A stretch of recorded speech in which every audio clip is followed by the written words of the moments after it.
যেই সময় চট্টগ্রামের বিভিন্ন জায়গায় সাতকানিয়ায় মানুষ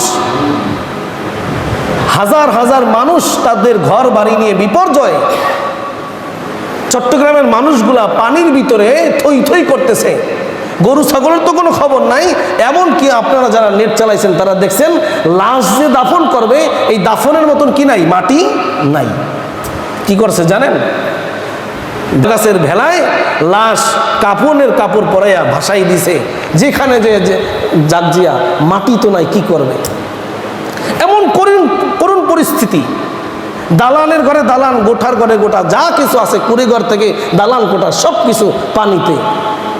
ঠিক ওই সময়ে চট্টগ্রামের বিশ্ববিদ্যালয়ের ছাত্ররা সকালবেলা আর্জেন্টিনার খেলা দেখে, তাও ফজরের সময়। যেই সময় তাদের দেশের মানুষগুলা, তাদের এলাকার মানুষগুলা আল্লাহর একটা আযাবের ভিতরে নিমজ্জিত, মানুষ হাহাকার করে, মানুষ হাহাকার করে ক্ষুধার যন্ত্রণায় কষ্টে নিপীড়িত হইতেছে, সেই সময় মানুষ খেলা নিয়ে মত্ত আছে। আলহামদুলিল্লাহ নাহমাদুহু ওয়া নাস্তাঈনুহু ওয়া নাস্তাগফিরুহু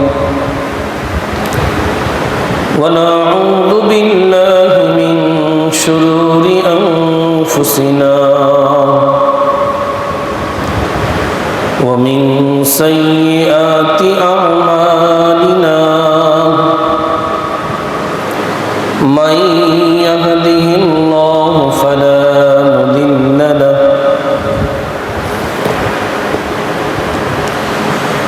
ومن يضلله فلا هادي له ونشهد أن لا إله إلا الله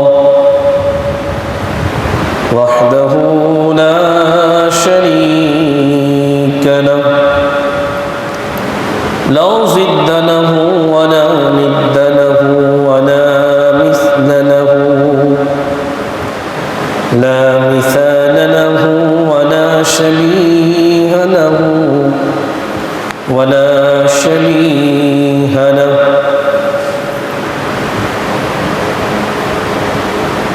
ونشهد أن سيدنا وسندنا وحبيب ربنا أرواحنا المبعوث إلى كافة الناس بشيرا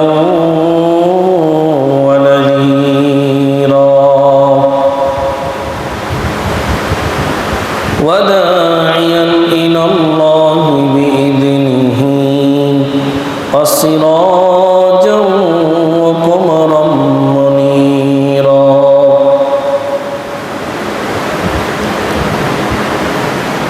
أما بعد فأعوذ بالله من الشيطان الرجيم بسم الله الرحمن الرحيم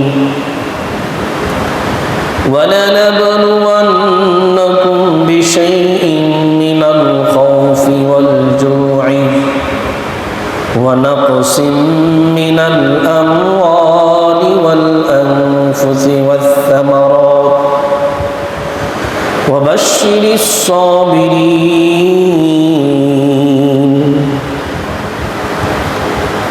عن أبي سعيد الخدري وأبي هريرة رضي الله تعالى عنهما عن النبي صلى الله عليه وسلم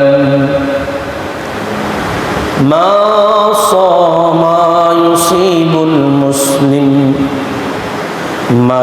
يصيب المسلم من نصب ولا وصب ولا هم ولا حزن ولا غم حتى الشوكة يشاكها إلا كفر الله بها من الخطايا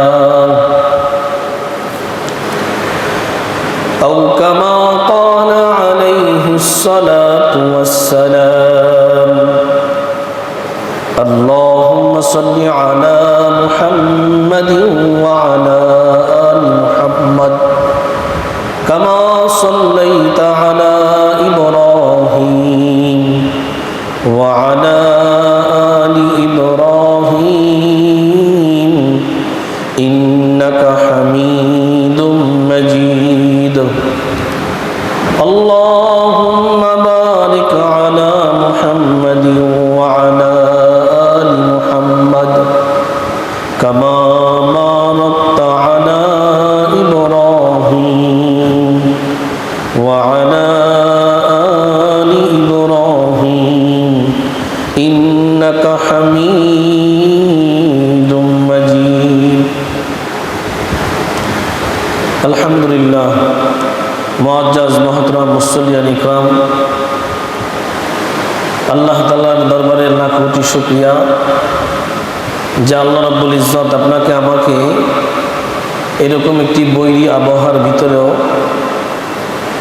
বর্ষা মৌসুমেও আল্লাহ তাআলা জুমার নামাজ পড়ার উদ্দেশ্যে মসজিদে আগে আসার তৌফিক দান করছেন।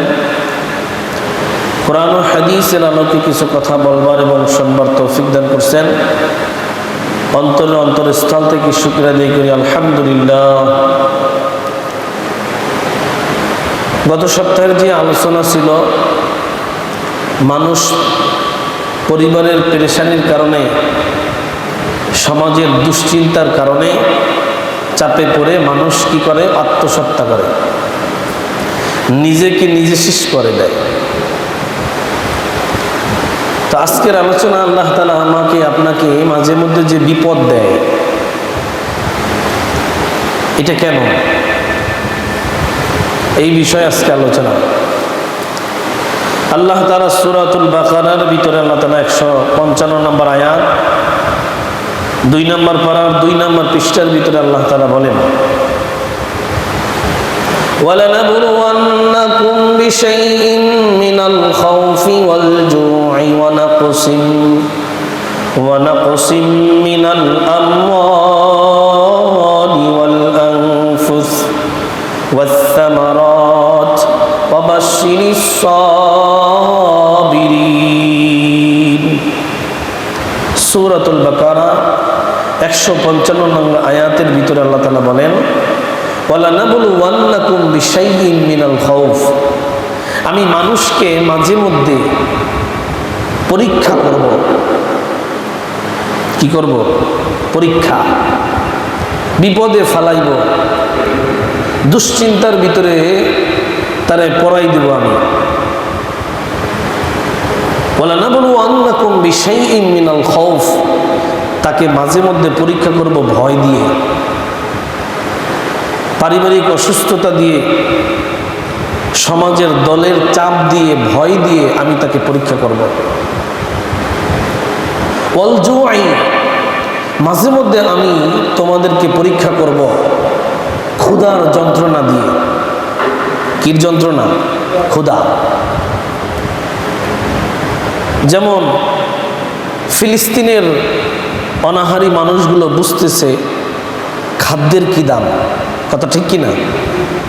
তারা বুঝতেছে, যদিও আপনি আমি আপনার আমার মতন যুবক ভাইয়েরা তারা খেলা নিয়ে মত্ত, তারা উল্লাসে মত্ত, কিন্তু এই সময় যাদেরকে আমরা নিয়ে উল্লাস করি তারাই আমার মুসলমানের ভাইয়ের উপরে আক্রমণ করতেছে। ওয়াল জুই, আমি তাদেরকে পরীক্ষা করব ক্ষুধা দিয়ে। ওয়ানাকসিম মিনাল আমওয়াল, আমি মাঝে মধ্যে তাদেরকে পরীক্ষা করব তাদের মাল সম্পত্তি কমিয়ে। কি? মাঝে মধ্যে ব্যবসা করতে যাবেন, ব্যবসার ভিতরে লাভ নাই, জিজ্ঞেস করলে ভাই ব্যবসা হয়েছে? আজকে হুজুর মাল ফেরত নিয়ে আসছে, মনটা খারাপ, ব্যবসার কোনো উন্নতি নাই। এটা কেন? আল্লাহ বলেন, ওয়ালানাবলুওয়ান্নাকুম, আমি তোমাদেরকে পরীক্ষা করব। তোমাদেরকে কি করব? মাঝে মধ্যে তোমাদেরকে পরীক্ষা করব ভয় দিয়ে, মাঝে মধ্যে তোমাদেরকে পরীক্ষা করব ক্ষুধার যন্ত্রণা দিয়ে, মাঝে মধ্যে তোমাদেরকে পরীক্ষা করব নাকসিম মিনাল আমওয়াল, তোমাদের মাল সম্পদ কমিয়ে দিয়ে, ওয়াসসামারাত, যারা ক্ষেত খামার কৃষিকাজে কাজ করে তাদের কৃষির ভিতরে কোনো বরকত না দিয়ে আমি তোমাদেরকে পরীক্ষা করব। যেমন এখন যারা ফসল করে, ফসলগুলো কি হইতেছে? মাটিয়ে জিতেছে।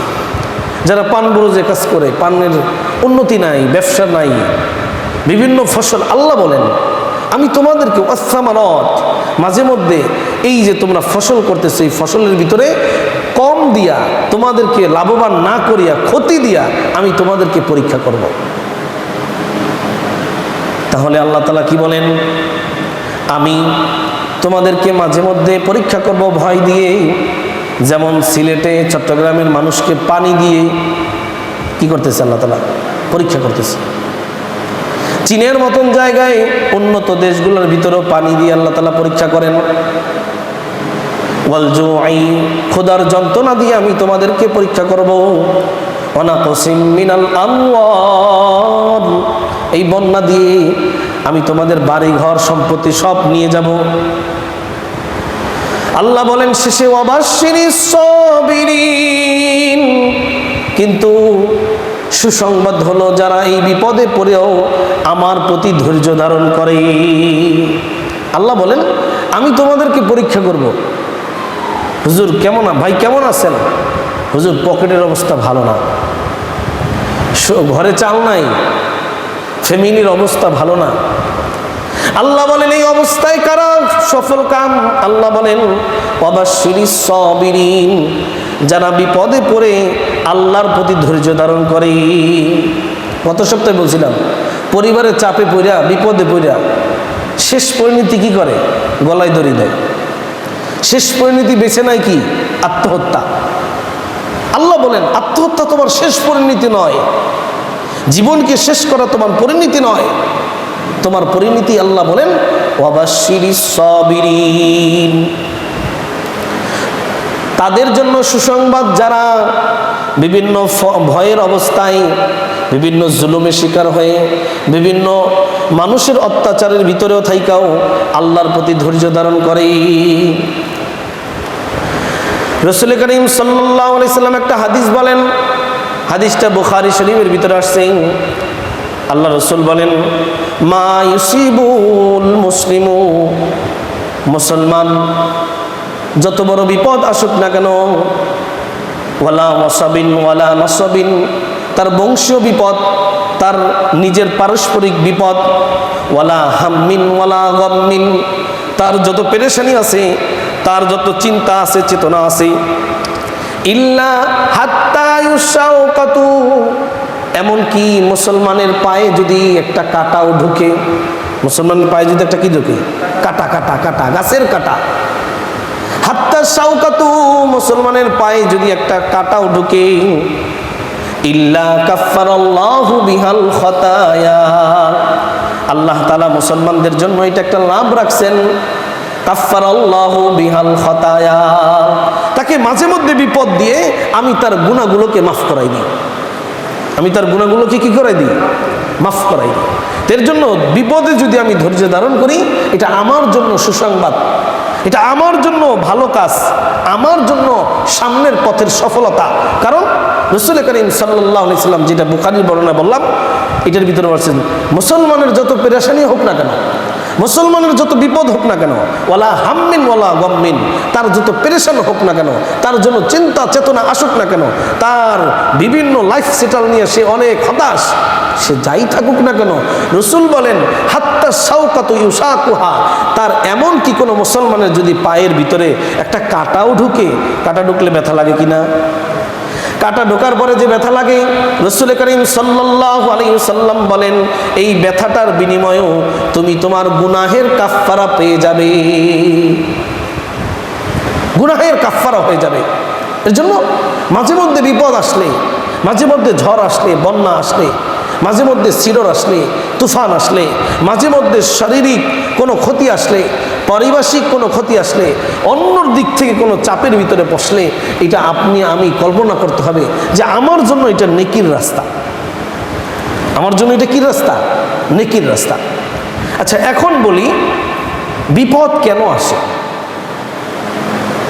বিপদ কেন আসে? আমি 5টা পয়েন্টে কথা বলবো বিপদ কেন আসে। বিপদ আসার 1 নাম্বার কারণ, আল্লাহ তাআলা ঈমানদারদেরকে পরীক্ষা করার জন্য বিপদ দেয়। 1 নাম্বার কারণ, আল্লাহ তাআলা ঈমানদারদেরকে পরীক্ষা করার জন্য বিপদ দেয়। কাদেরকে পরীক্ষা করার জন্য? ঈমানদারদেরকে পরীক্ষা করার জন্য আল্লাহ তাআলা মাঝে মধ্যে বিপদ দেয়, যেটা সূরা বাকারার 155 নম্বর আয়াতের ভিতরে আছে। আমি তাদেরকে বিপদ দিই কেন? মাঝে মধ্যে তাদেরকে পরীক্ষা করব, মাঝে মধ্যে তাদেরকে টেস্ট করব যে আসলে তারা কি আমার উপরে কি সবর করে, আমার উপরে তারা কি ভরসা করে, নাকি অন্য কারো দিকে ঝুঁকে পড়ে। যেমন ফেরাউনের যে দাসী ছিল মাস্তা, সেই দাসীটা কঠিন বিপদে পড়ছিল, তাকে আগুনে ফালানোর অবস্থায় পড়ে গেছিল। তারপর সে আল্লাহর উপরে ভরসা করছে। কার উপরে ভরসা করছে? আল্লাহর উপরে ভরসা করছে। তো মাঝে মধ্যে আল্লাহ তাআলা ওয়ালানাবলুওয়ান্নাকুম বিশাইইম মিনাল খাউফ ওয়াল জু, আমি মাঝে মধ্যে ঈমানদারকে পরীক্ষা করব তার ঈমানের টেস্ট নেওয়ার জন্য। তাহলে বিপদ কেন আসে? ঈমানদারকে কি করার জন্য? পরীক্ষা করার জন্য। এর জন্য আপনার আমার উপরে যদি বিপদ আসে তাহলে বুঝতে হবে আমাকে আল্লাহ তাআলা আমার ঈমান যাচাই করতেছে। অতএব আমি বিভিন্ন পেরেশানির ভিতরে যেন আল্লাহর উপরে নির্ভর থাকতে পারি। 2 নাম্বার, বিপদ কেন আসে? 2 নাম্বার পয়েন্টের কথা হলো বান্দার মর্যাদা বৃদ্ধির জন্য বিপদ আসে। বান্দার মর্যাদা বৃদ্ধির জন্য। একটা বান্দার মর্যাদা ছিল আল্লাহ তাআলার কাছে যেইটা ছিল, এই মর্যাদা আরো বাড়ানোর জন্য আল্লাহ তাআলা তাকে বিপদ দেয়। কেন? হাদিস দিয়ে শুনেন, বুখারীর বর্ণনায় আসছে, মান ইউরিদিল্লাহু বিহি খায়রান ইউসিবু মিনহু। বুখারী শরীফ। আল্লাহ রাসূল সাল্লাল্লাহু আলাইহি ওয়াসাল্লাম বলেন, বিপদ কেন আসে? মান ইউরিদিল্লাহু বিহি খায়রান ইউসিবু মিনহু, আল্লাহ তাআলা যার প্রতি কল্যাণের কামনা করেন তাকে মাঝে মধ্যে বিপদ দেয়। কি কামনা করেন? কল্যাণের। আপনার যে ব্যবসায় লোকসান হয়েছে, ক্ষতি হয়েছে, আপনি যে পারিবারিক একটু চিন্তায় পড়ে গেছেন, টানা হেসরার ভিতরে আসছেন, আল্লাহ রাসূল সাল্লাল্লাহু আলাইহি সাল্লাম যেটা বুখারীর বর্ণনায় আসছে সেটা বলেন, মান ইউরিদিল্লাহু বিহি খায়রান ইউসিবু মিনহু, যাকে আল্লাহ তাআলা যার প্রতি কল্যাণ কামনা করে। আপনার প্রতি যদি আল্লাহ তাআলার কল্যাণ থাকে, যে আমি আল্লাহ আপনার জন্য কল্যাণ কামনা করতেছে, তার মানে বুঝবেন মাঝে মধ্যে আল্লাহ তাআলা কিছু কিছু কি দেয়? বিপদ দেয়। কি দেয়? বিপদ দেয়। তাহলে 2 নাম্বার পয়েন্টের কথা হলো আল্লাহ তাআলা মানুষের মর্যাদা বাড়ানোর জন্য কি দেয়? বিপদ দেয়। এরপরে তিরমিজির বর্ণনায় আসছে, ইন্না ইযামিল জাযা মাআল ইযামিল বালা, নিশ্চয়ই যত বড় বিপদ তত বড় তার মর্যাদা। কথা খেয়াল করেন, আল্লাহ রাসূল বলেন যত বড় বিপদ তত বড় তার কি? মর্যাদা। মনে করেন আপনার এই গ্রামবাসীকে, আপনার এই শহরবাসীকে আল্লাহ তাআলা পছন্দ করছেন, এর জন্য আল্লাহ তাআলা তাদেরকে বিপদ দিয়েছেন। এই বিপদে পড়ে যেই খুশি থাকে আল্লাহ তাআলা তার উপরে সন্তুষ্টি হয়, যে রাগান্বিত হয়। অনেক মানুষ বিপদে বলে আমাকেই কেন বিপদ দিল? কি বলে? আমাকেই কেন বিপদ দিল? আল্লাহ তাআলা কি আমাকেই দেখছে নাকি আর কোনো মানুষ নেই? আসলে তো আপনার আমার মর্যাদা বৃদ্ধির জন্য আল্লাহ তাআলা মাঝে মধ্যে বিপদ দেয়। তাহলে 1 নম্বর আলোচনা ছিল বিপদ মানুষকে আল্লাহ তাআলা কেন দেয়? পরীক্ষা করার জন্য। ঈমানদার বান্দাদেরকে পরীক্ষা করার জন্য মাঝে মধ্যে কি দেয়? বিপদ দেয়। কারণ ঈমানদারদের জন্য মৃত্যুর পরে বড় বড় স্থান রয়েছে, জান্নাত রয়েছে, বড় বড় জায়গা রয়েছে নির্ধারিত। সেই বড় জায়গায় যাইতে হইলে মাঝে মধ্যে ছোট ছোট কষ্টের ভিতরে পড়তে হইবে। 2 নম্বর আল্লাহ তাআলা বিপদ দেয় কেন? বান্দার মর্যাদার আসনকে বাড়ানোর জন্য। আপনার যে মর্যাদা আছে আল্লাহর কাছে, এটা আরেকটু বৃদ্ধি পাওয়ার জন্য মাঝে মধ্যে আপনাকে আল্লাহ তাআলা কি দিবেন? বিপদ দিবেন। আপনাকে আমাকে আল্লাহ তাআলা মাঝে মধ্যে বিপদ দিবেন।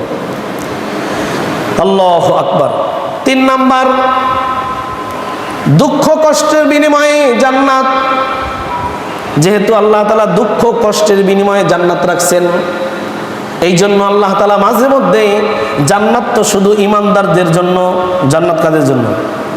নাকি সালা চামুন্ডা জাত গোত না বিশ করে সবার জন্য জান্নাত, নাকি শুধু ইমানদারদের জন্য? এই বিশেষ স্থান শুধু ইমানদারদের জন্য। তাই ইমানদারদের জন্য যেহেতু জান্নাত, আল্লাহ তাআলা মাঝে মধ্যে ইমানদারকে কি করেন? পরীক্ষা করেন। কারণ হাদিসে রাসূল করিম সাল্লাল্লাহু আলাইহি সাল্লাম বলেন, দুঃখ কষ্টের বিনিময়ে জান্নাত আছে। আমরা অনেক সময় বলি কষ্ট করলে কেষ্ট পাওয়া যায়। কি এই কথাটা কিন্তু একটা ভুল কথা। কেষ্ট বলতে এই কথাটা আপনাদের ভিতরে হিন্দু ধর্মের লোকেরা ঢুকাইছে। কেষ্ট একটা দেবতার নাম। আল্লাহু আকবার। দুঃখ করলে তার ফল পাওয়া যায়। আর রাসূল করিম সাল্লাল্লাহু আলাইহি সাল্লাম বলেন, দুঃখের ফল হলো, সেটা হলো জান্নাত। সেটা কি দেখেন, রাসূল করিম সাল্লাল্লাহু আলাইহি সাল্লাম বলেন, যেটা তিরমিজি শরীফের ভিতরে আসছে, 2402 নম্বর হাদিসের ভিতরে আসছে, ইয়াউদ্দু আহলুল আফিয়াতা ইয়াউমাল কিয়ামা হাত্তা ইউতা আহলুল বালা। কিয়ামতের মাঠে যাদেরকে বেশি বেশি বিপদ দেওয়া হয়েছিল তাদের কাতারগুলা ভিন্ন হবে। 2 দিন যাইতে পারে না, অসুস্থ। 3 দিন যায় না, ঘরে চাল নাই। 5 দিন যায় না, আর একটা বিপদ আসে। যাদেরকে আল্লাহ তাআলা বেশি বেশি বিপদ দিছে, পরিবার নিয়ে খুশি নাই, সামাজিক ব্যাপারেও খুশি নাই, কোনো ব্যাপারে, সব ব্যাপারে শুধু পেরেশানি। আল্লাহ রাসূল বলেন, ইয়াউদ্দু ইয়াউমান, ওই দিন তারা বেশি মহব্বত করবে। কিয়ামতের মাঠে যেই দিন বিপদগ্রস্ত মানুষদেরকে প্রতিদান দেওয়া হবে, বদলা দেওয়া হবে। কি বদলা? আহলুল বালাই আস-সাওয়াবা, মুসিবতওয়ালা মানুষদেরকে যখন আল্লাহ তাআলা সওয়াব দিবেন, এই জিনিসগুলা দেখা কিয়ামতের মাঠে মানুষ বলতে থাকবে, লাউ আন্না জুলুদাহুম। বিপদগ্রস্ত মানুষকে আল্লাহ তাআলা যে স্পেশাল স্পেশাল পুরস্কার দিবে, এই পুরস্কারগুলা বাকি সমস্ত মানুষ দেখা তখন বলবে, লাউ আন্না জুলুদাহুম, তাদের যদি চামড়াগুলোকে দুনিয়াতে বৈশা বারবার কেচি দ্বারা কাটা হইতো, এইটা অনেক উত্তম হইতো। আজকে এই বদলা আমি কেন পাইলাম না? সুবহানাল্লাহ। কি বলছে বলেন তো? কয় আল্লাহ তাআলা মাঝে মধ্যে ছোট ছোট বিপদ দিছে, এর চাইতে যদি বড় বড় বিপদ দিত, কিয়ামতের মাঠে আজকে আমরা দামি হইতাম। তারা বলবে, লাউ আন্না জুলুদাহুম, তাদের চামড়াগুলোকে যদি দুনিয়ার ভিতরে বিল মাকারিজি, যদি কেচি দ্বারা, আগুনের কেচি দ্বারাও কাটা হইতো, তাহলে এইটা তাদের জন্য সহজ হইতো। আমাদেরকে কেন এইরকম বিপদ দিল না যে আমাদের চামড়াগুলো খুলে খুলে নিয়ে যেত, আমরা সবর করতাম আর কিয়ামতের মাঠে দাঁড়াইতাম, আর বড় বড় প্রতিদান নিয়ে আমরা জান্নাতে চলে যেতাম। তার জন্য তাহলে বিপদ আসলে লাভ নাকি ক্ষতি? লাভ নাকি ক্ষতি? লাভ। কার জন্য লাভ? ঈমানদারদের জন্য। আল্লাহু আকবার। আল্লাহ রাসূল সাল্লাল্লাহু আলাইহি ওয়াসাল্লাম বলেন, এটাও তিরমিজির বর্ণনা, কোনো ব্যক্তিকে যদি তার দুনিয়াতে তার চক্ষুটাকে অন্ধ করে দেওয়া হয়, কি করে দিছে? কি করে দিছে বলেন? অন্ধ। একটা মানুষ কথা বলতে পারে না, তারপরও তার অঙ্গি ভঙ্গি দিয়ে মানুষের সাথে চলতে পারে। কথা ঠিক কিনা?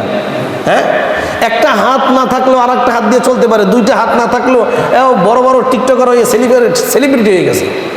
2টা হাত না থাকলেও সেলিব্রিটি হয়ে গেছে। কিন্তু তার যদি এই চোখটাই না থাকে, তাহলে সে দুনিয়াটাই দেখতে পারলো না। কথা ঠিক কিনা? আল্লাহ রাসূল সাল্লাল্লাহু আলাইহি সাল্লাম বলেন, কারামাতা আইনাইহি, তার এই সম্মানিত চোখ দুটোকে যদি আল্লাহ তাআলা নিয়ে যায়, আল্লাহ তাআলা যদি নিয়ে যায়, তাহলে এই চোখের বিনিময়ে তাকে যে অন্ধ বানাই দেওয়া হলো, সে যদি ধৈর্য ধারণ করে, এই ধৈর্যের বিনিময়ে তাকে বিনা হিসেবে জান্নাত দেওয়া হবে। তাহলে বিপদ বান্দাকে দেয়, দুঃখ বান্দাকে দেয়, কষ্ট বান্দাকে দেয় তাকে জান্নাত কামাইয়ের জন্য। কি কামাইয়ের জন্য? জান্নাত কামাইয়ের জন্য। আল্লাহু আকবার।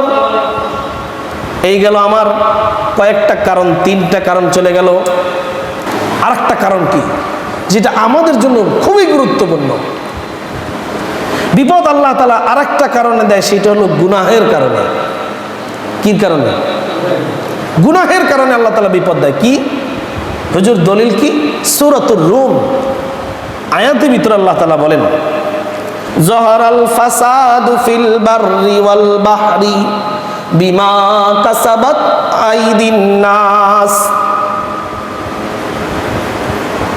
সমুদ্রের ভিতরে যত উচ্ছ্বাস দেখো, সূরা রোমের ভিতরে এই আয়াতটা, সমুদ্রের ভিতরে যত উচ্ছ্বাস দেখো, বন্যা দেখো, প্লাবন দেখো, সমুদ্রের স্রোত যখন বাইরা যায় এবং স্থলভাগে যখন বিপর্যয় দেখো, এটা কেন জানো? আল্লাহ বলেন বিমা কাসাবাত আইদিন নাস, এটা মানুষের হাতের কামাই। কার কামাই? আমার হাতের কামাই। গুনাহের কারণে, আমার গুনাহের কারণে আল্লাহ তাআলা স্থলভাগে, পানিভাগে সব জায়গায় বিপর্যয় সৃষ্টি করে দেয় শুধুমাত্র আমার গুনাহের কারণে। জহরাল ফাসাদু ফিল বাররি ওয়াল বাহরি বিমা কাসাবাত আইদিন নাস। স্থলভাগে, জলভাগে, যত জায়গায়, পৃথিবীর যত জায়গায় বিপর্যয় দেখো, আল্লাহ তাআলা সূরা রুমের এই নাম্বার আয়াতের ভিতরে বলেন, আমি বিমা কাসাবাত আইদিন নাস, মানুষের কামাইয়ের কারণে, হাত দিয়া কামাই করছে, এই জন্য আমি তাদেরকে বিপদ দিই। তাহলে 4 নাম্বার কারণ হলো বিপদ আসে গুনাহের কারণে। কেন? সামনে আল্লাহ তাআলা এইটাই বলছেন, লিউযীকাহুম বা'দাল্লাযী আমিলু লাআল্লাহুম ইয়ারজিউন। লিউযীকাহুম বা'দাল্লাযী আমিলু, কিছু মানুষ যেই অপকর্ম লিপ্ত আছে, আপনি বুঝেন না অপকর্ম কারে কয়? যেই সময় চট্টগ্রামের বিভিন্ন জায়গায়, সাতকানিয়ায় মানুষ, হাজার হাজার মানুষ তাদের ঘর বাড়ি নিয়ে বিপর্যয়, চট্টগ্রামের মানুষগুলা পানির ভিতরে থই থই করতেছে, গরু ছাগলের তো কোনো খবর নাই। এমন কি আপনারা যারা নেট চালাইছেন তারা দেখছেন, লাশ যে দাফন করবে, এই দাফনের মতন কি নাই? মাটি নাই। কি করছে জানেন? কলা গাছের ভেলায় লাশ কাপড়ের কাপড় পরাইয়া ভাসাই দিছে, যেখানে যে জাগজিয়া, মাটি তো নাই, কি করবে? এমন করুণ পরিস্থিতি। দালানের ঘরে দালান, গোঠার ঘরে গোটা, যা কিছু আছে, কুড়িঘর থেকে দালান কোঠা, সব কিছু পানিতে। ঠিক ওই সময়ে চট্টগ্রামের বিশ্ববিদ্যালয়ের ছাত্ররা সকালবেলা আর্জেন্টিনার খেলা দেখে, তাও ফজরের সময়। যেই সময় তাদের দেশের মানুষগুলা, তাদের এলাকার মানুষগুলা আল্লাহর একটা আযাবের ভিতরে নিমজ্জিত, মানুষ হাহাকার করে, মানুষ হাহাকার করে ক্ষুধার যন্ত্রণায় কষ্টে নিপীড়িত হইতেছে, সেই সময় মানুষ খেলা নিয়ে মত্ত আছে। কথা ঠিক কি না? আপনি বুঝেন নাই? আপনারা যাদেরকে সুশীল সমাজ বলেন, সুশীল সমাজ বলতে কাদেরকে বুঝেন? শিক্ষিত ছেলে। সুশীল সমাজ বলতে কাদেরকে বুঝেন?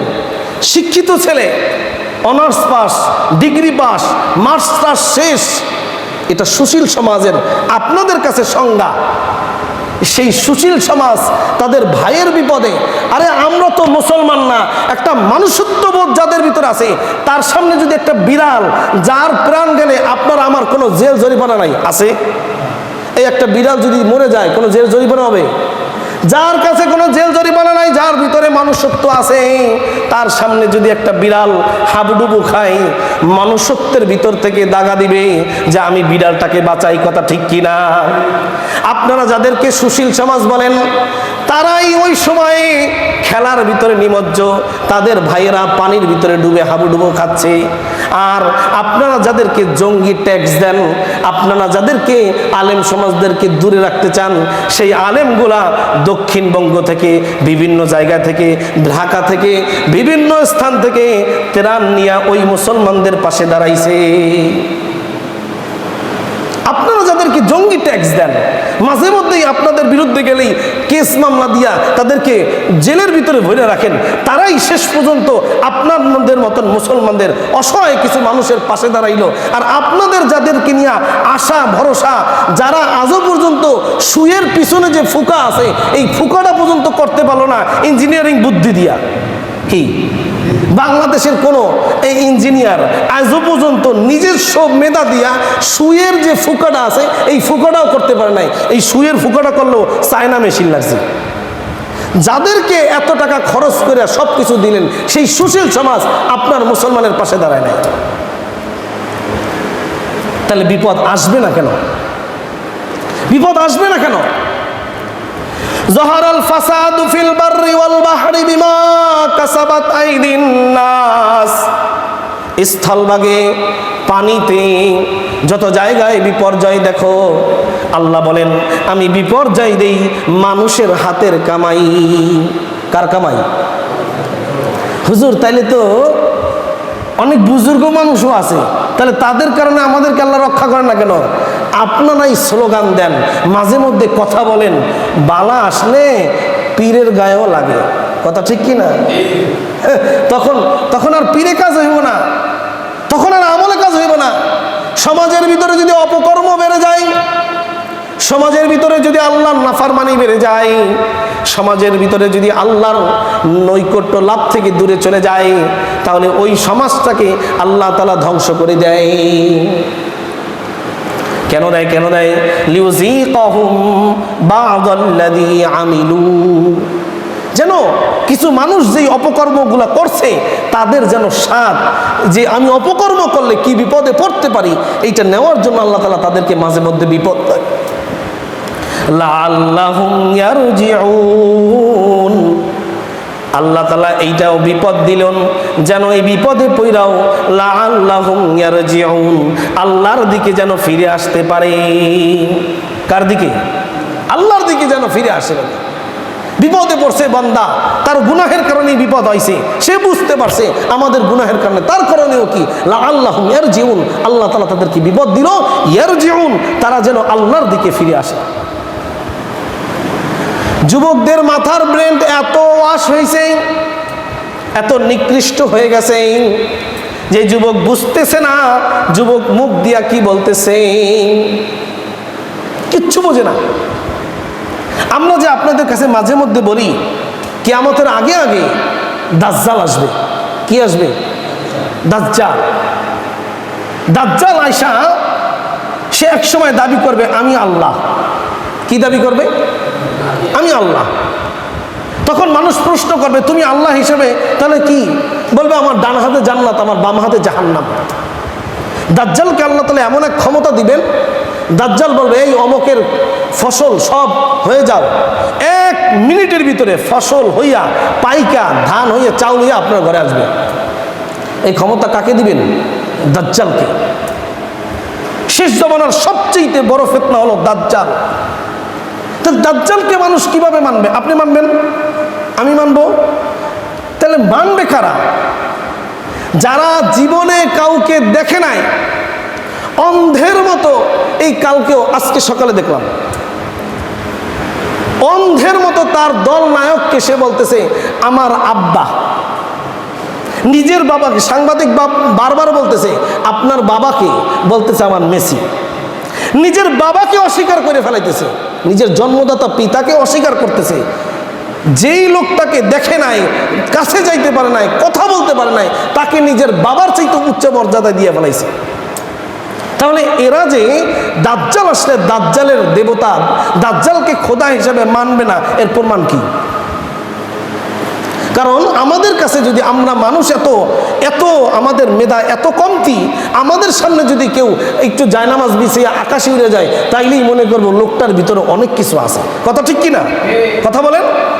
যদি আমাদের মধ্যে থেকে কেউ অলৌকিক কিছু দেখাইতে পারে, তাহলেই আমরা মনে করবো লোকটার ভিতরে অনেক কিছু আছে। নাইলে কিভাবে দেখাইলো, আগুনের উপর থেকে কিভাবে গেল, আকাশ থেকে উপরে কিভাবে উঠলো, এই পানি কিভাবে পারাই গেল, তার পাওটা একটু ভিজলো না? তাহলে দেই দাজ্জাল শেষ জমানায় আইসা বলবে যে আমার এক হাতে জান্নাত, সে দেখাইবে জান্নাত। তাহলে এই লোকগুলো তো আগেই আল্লাহ হিসেবে মান্য নিবে। কথা ঠিক কি না? যাহারাল ফাসাদু ফিল বাররি ওয়াল বাহরি বিমা কাসাবাত আইদিন নাস। দুনিয়াতে যত বিপর্যয় দেখো, যত বিপদ দেখো, যত বালা দেখো, যত মুসিবত দেখো, এই মুসিবতগুলা আল্লাহ বলেন বিমা কাসাবাত আইদিন নাস, মানুষের হাতের কামাই। রাসূল কারীম সাল্লাল্লাহু আলাইহি সাল্লাম বলেন মা মিন কওমিন ইউমালু ফীহিম বিল মাআসি। কোন গোত্রের মানুষ, কোন এলাকার মানুষ, কোন রাষ্ট্রের মানুষ, কোন দেশের মানুষ যখন প্রচন্ড রূপে গুনাহের ভিতরে লিপ্ত হয়, প্রচন্ডভাবে গুনাহের ভিতরে লিপ্ত, আপনি কল্পনাও করতে পারবেন। আমাদের উস্তাদ, আমাদের শামাইলে তিরমিজি এবং ইবনে মাজার উস্তাদ, তিনি বলতেন তোমরা কল্পনাও করতে পারবে না, এমন একটা জাতি তৈরি হয়েছে যেই জাতির ঘুম শুরু হয় ভোর 4টার পরে। কোন সময় শুরু হয়? ভোর 4টার পরে তাদের কি হয়? ঘুম শুরু হয়। আর ইমানদার ভোর 3টায়, 3:30 জায়গায় যায়। আর একটা জাতি তৈরি হয়ে গেছে সারা রাত উজাগার। কি করছে মনে করেন? এরা কি রাবিয়া বসরি আর এরা কি বাইজিদ বোস্তামি? যে রাবিয়া বসরি আর বাইজিদ বোস্তামি দুইজনে গল্প করতেছে, সারা রাত পটর পটর পটর পটর চলতেছে। গুনাহের ভিতরে থাকার পরেও সে নিজের জীবনে কল্পনাও করতে পারতেছে না যে আমি গুনাহ করতেছি। সারা রাত আল্লাহর নাফরমানি করে, ফজরের নামাজ মিস করে, আল্লাহকে একটা সিজদা দেয় না, সে মনে করতেছে আমি খুব ভালো আছি। অথচ আল্লাহ তাআলা বলেন যাহারাল ফাসাদু ফিল বাররি ওয়াল বাহরি বিমা কাসাবাত আইদিন নাস। আরে বেটা, তোর জন্যই তোর এই সমাজটাকে আমি বিপর্যয় করে দিলাম। আল্লাহ বলেন শুধু তোর একার গুনাহের কারণে আমি পুরো সমাজটাকে ধ্বংস করে দিলাম। আপনি যদি মনে করেন আমাদের ভিতরে অনেক বড় বড় মুসল্লি আছে, বড় বড় ইমানদার লোক আছে, আমরা মনে হয় ধ্বংস হব না, তাহলে হযরতে নূহ আলাইহিস সালামের ছেলে কেনান কেন ধ্বংস হইল? কি আমরা তো সাধারণ মুসল্লি, সাধারণ ইমানদার। নূহ আলাইহিস সালাম নবী, তার ছেলে কেনানকে আল্লাহ তাআলা কেন ধ্বংস করলেন? কেন ধ্বংস করলেন? কেনান বাঁচার জন্য শেষমেশ জুদি পাহাড়ের উঁচায় উঠছিল আর বলছিল আমি আল্লাহকে মানব না, আমি পাহাড়ের উঁচায় দেখবো, দেখি আল্লাহর পানি কত দূর উঠতে পারে। কি বলেন? আল্লাহর পানি উঠতে পারে কি পারে না? শুধু পারেই না, ওরকম পাহাড় কয়েকটা পানির তলেই চলে গেছে। তো কেনানের, নূহ আলাইহিস সালামের ছেলে হওয়া সত্ত্বেও কেনান যেই রকম ধ্বংস হয়েছে, লূত আলাইহিস সালাম নবী হওয়া সত্ত্বেও তার স্ত্রী যেইভাবে ধ্বংস হয়েছে, রসুলের চাচা হওয়া সত্ত্বেও যেইভাবে ধ্বংস হয়েছে, আপনি আমি যত ইমানদারের মধ্যে থাকি না কেন, যদি আমাদের ভিতরে কোনো গুনাহের কাজ প্রকাশ পায় তাহলে আমরা সমূলে ধ্বংস হব। লূত আলাইহিস সালামের স্ত্রী, তিনি সমকামিতার দিকে প্রমোট করতেছিলেন। লূত আলাইহিস সালামের জমানায় কেন ধ্বংস হইল? সমকামিতার কারণে। তার স্ত্রী গোপনে গোপনে, একজন নবীর স্ত্রী হওয়া সত্ত্বেও গোপনে গোপনে এই সমকামিতাকে সাপোর্ট করত, এই জন্য তার স্ত্রীকে আল্লাহ তাআলা ধ্বংস করছে। তাহলে নবীর স্ত্রী হওয়ার পরেও কি নাজাত পাইছে? নবীর ছেলে হওয়ার পরেও কি নাজাত পাইছে? আবার ফেরাউনের স্ত্রী হওয়ার পরেও নাজাত পাইছে। কথা ঠিক কিনা? ফেরাউন এত বড় কাফের, এরপরও সে নাজাত পাইছে এক আল্লাহকে মানার পরেও। এর জন্য আল্লাহ তাআলা বলেন আমি দুনিয়ার ভিতরে যত বিপর্যয় দেই, যত বিপদ দেই, যত পারস্পরিক যত তোমার ভিতরে যত আবহাওয়ার পরিবর্তন করে দেই, মাঝে মধ্যে বন্যা দেই, মাঝে মধ্যে শিরোর দেই, মাঝে মধ্যে প্লাবন দেই, কেন দেই? বিমা কাসাবাত আইদিন নাস, তোমরা মানুষেরা নিজেরা হাতের কামাই করে এই বন্যা আনছো, এই বিপর্যয় তুমি আনছো। রাসূল করিম সাল্লাল্লাহু আলাইহি ওয়াসাল্লাম বলেন, যদি কোনো গোত্রের জাতির লোক, কোনো কওমের লোক, কোনো দেশের লোক গুনাহের ভিতরে লিপ্ত হয়, এরপরে ইয়কদিরুনা আলা আইয়ুবাইয়িরু, ওই সমাজের লোকের শক্তি আছে, সামর্থ্য আছে যে এই সমাজ থেকে এই অন্যায়টা বন্ধ করার। আল্লাহ রসুল বলেন, খেয়াল করেন, আল্লাহ রসুল বলেন সমাজে একটা অন্যায় কাজ চলতেছে, তুমি জানো কোনো ব্যক্তি অন্যায় কাজ করলে আমরা সবাই বিপদে পড়ব, আমরা সবাই কি বলব? রসুল বলেন সমাজে যদি কোনো অন্যায় কাজ হইতে দেখতেছো, তোমার সামর্থ্য আছে অন্যায় কাজটা বন্ধ করার, তোমার হাতের শক্তি আছে, মুখের শক্তি আছে, বুকের জোর আছে, তাহলে তুমি কি করো? ইউগাইয়িরু, তাহলে বন্ধ করে দাও। যদি বন্ধ না করে, লা ইউগাইয়িরু, তারা বন্ধ করলো না, ইল্লা ইউশিকু আইয়া উম্মাহুমুল্লাহু মিনহু বিইকাব, যদি শক্তি থাকা সত্ত্বেও সমাজের ওই অপকর্মগুলো বন্ধ করলো না, সমাজের নেশাদরগ্রস্ত ব্যক্তিদেরকে থামাইলো না, বুঝাইলো না, জেনাগর লোকগুলাকে বুঝাইলো না যে জেনা করা অন্যায় কাজ তাদেরকে বুঝাইলো না, সুদখোর লোকগুলাকে বুঝাইলো না, বেপর্দা মানুষগুলাকে বুঝাইলো না, যারা আল্লাহর নাফরমানি করে তাদেরকে যদি না বুঝায়, তাহলে তারা যেন অপেক্ষা করে ইউশিকু আইয়া উম্মাহুম বিইকাব, আল্লাহর আযাব তাদেরকে অতি শীঘ্রই আকর্ষণ করে ধরবে। শক্তি আছে, সামর্থ্য আছে, সমাজ এখন পরিবর্তন করার জন্য বিভিন্ন জায়গার মানুষগুলা, বিভিন্ন যুবকগুলা পরিবর্তন হইতেছে, বিভিন্ন প্ল্যাটফর্মে কাজ করে মানুষ পরিবর্তনের দিকে যাইতেছে। আপনার আমার এলাকা কেন পরিবর্তন হয় না? আপনি আমি কেন পরিবর্তনের দিকে যাই না? যদি না যাই, ইউশিকু আইয়া উম্মাহুমুল্লাহু বিইকাবিন, অতি শীঘ্রই অপেক্ষা করো, আল্লাহর আযাব তোমাদের জন্য আসবে। রাসূল করিম সাল্লাল্লাহু আলাইহি সাল্লাম বলেন, ওয়াল্লাযী নাফসি বিয়াদিহি লাতা'মুরুন্না বিল মা'রুফ ওয়া লাতানহাউন্না আনিল মুনকার। রাসূল করিম সাল্লাল্লাহু আলাইহি সাল্লাম বলেন, ওই সত্তার হাতে, ওই সত্তার কসম, যার হাতের মুঠোয় আমার জীবন, তার কসম খাইয়া আল্লাহ রাসূল সাল্লাল্লাহু আলাইহি সাল্লাম বলেন, লাতা'মুরুন্না বিল মা'রুফ ওয়া লাতানহাউন্না আনিল মুনকার, তোমরা অবশ্যই মানুষকে সৎ কাজের দিকে আহ্বান করো, বেনামাজিগুলাকে নামাজি বানাও, আল্লাহর নাফরমানগুলাকে আল্লাহর সাথে জুড়াই দাও। যারা বুঝতেছে না তাদেরকে বোঝার জন্য বারবার চেষ্টা মেহনত করো। লাতা'মুরুন্না বিল মা'রুফ ওয়া লাতানহাউন্না আনিল মুনকার, অন্যায় অবিচার কাজ থেকে তাদেরকে বিরত রাখো, অন্যায় অবিচার যেন না হয়, এই জন্য তাদেরকে ফিরিয়ে রাখো। এরপরে কি বলেন, যদি এইটা তোমরা নাও করো, লা ইউশিকান্নাল্লাহু আইয়াবা'আসা আলাইকুম ইকাবান মিনহু, যদি তোমরা অন্যায় কাজ থেকে মানুষকে না ফিরাও, ভালো কাজের দিকে না ডাকো, ভালো কাজগুলা মানুষকে না বুঝাও, অন্যায় কাজগুলাকে ছাড়ার জন্য উদ্বুদ্ধ না করো, তাহলে তোমরা অপেক্ষা করো, আল্লাহর আযাব আসবে। সুম্মা তাদউনা ফালা ইউস্তাজাবু লাহুম, এমন আযাবে পড়বা তোমরা সবাই মিল্লা দোয়া করবা, কান্নাকাটি করবা, আল্লাহ দোয়া কবুল করবে না। রাসূল বলেন, কি রাসূল কি বছরে একটা মিথ্যা কথা বলছেন? জীবনেরটা বলছেন। সেই রাসূল করিম সাল্লাল্লাহু আলাইহি সাল্লাম বলেন, তোমরা মানুষকে সৎ কাজের দিকে ডাকবা না, অসৎ কাজ থেকে বাধা দেবা না, অন্যায় কাজ থেকে বাধা দেবা না, তাহলে অপেক্ষা করো, এমন এক আযাব আসবে, তোমরা আযাবের ভিতরে পড়ে যাবা। সবাই মিলে আল্লাহর কাছে হাত তুলে দোয়া করবা, বড় বড় ইমামদের কাইন্না দোয়া করবা, কিন্তু তোমাদের দোয়া আল্লাহর কাছে কবুল হবে না। যেমন এখন মুরব্বীরা বলে হুজুরদের দোয়া কোনো কবুলই হয় না। আগে হুজুররা যদি মাঠে নামতো, যদি বৃষ্টি বন্ধ হইতো, মাঠে নামার সাথে সাথে আল্লাহ তাআলা বৃষ্টি দিয়ে দিত। কি বলে কিনা? তাহলে আল্লাহ দিবেন কিভাবে?